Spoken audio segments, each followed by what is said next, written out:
पहुंचे सगर पोत्र ढिंग जाए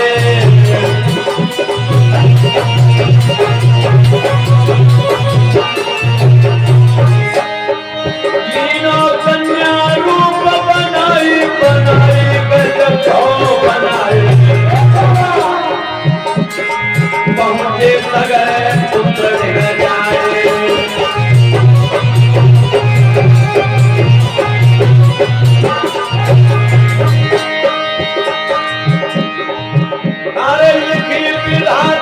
किरणाई मिटिए चाहे तुम लाखों करो अरे रामा बनावे तो बन जावे और बिगड़ बिगाड़े तो सब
हो जाए महाराज सगर जी के पुत्रों के पास जब मैया पहुंची है जी बोलो हेलो हमारे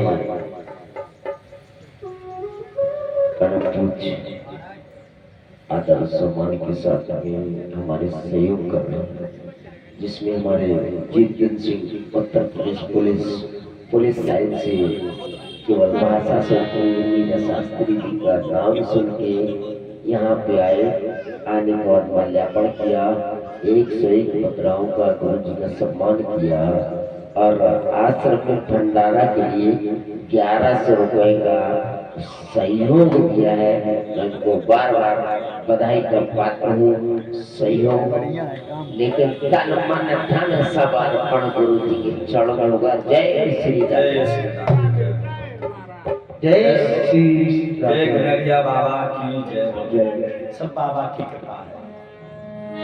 और सुखदेव जी बोले राजन नहीं जिस समय मैया पृथ्वी कन्या का रूप धारण करके कन्या का रूप धारण करके जब मैया पहुंची तो 60,000 पुत्रों से कहने लगी भैया तुम इस पृथ्वी को खोद रहे हो मैं बताऊं तुम्हारा घोड़ा कहां है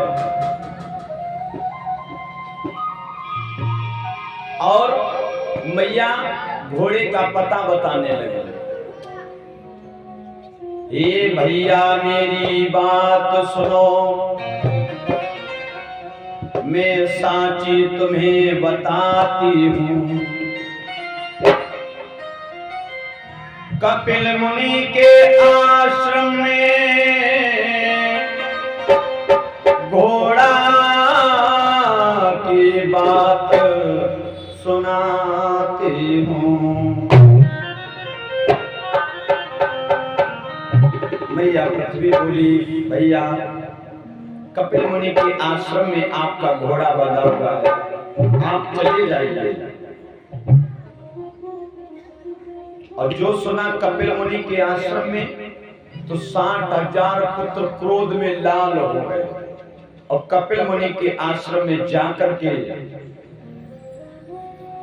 60,000 पुत्र जिस समय पहुंचे तो एक वृक्ष के नीचे घोड़ा बंधा हुआ है।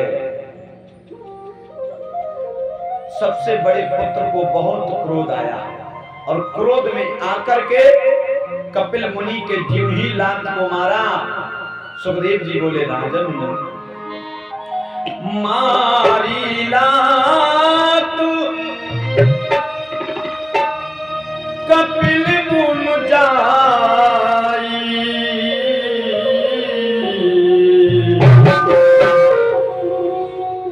आंख खोली सब भस्म हुई जाए।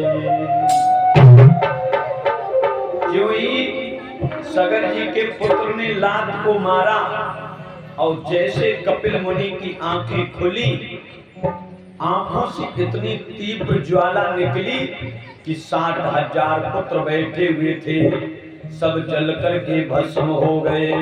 क्या हो गए? भस्म हो गए जल करके। कहावत है आए थे हर भजन कर्म को खोटन लगी कपास। किसकी तैयारी कर रहे थे कि मैं देवराज इंद्र बन जाऊंगा, लेकिन 60,000 पुत्रों से भी राजा सगर हाथ धो बैठे। अब तो महाराज सगर बड़े दुखी हुए। और एक बात बताऊं,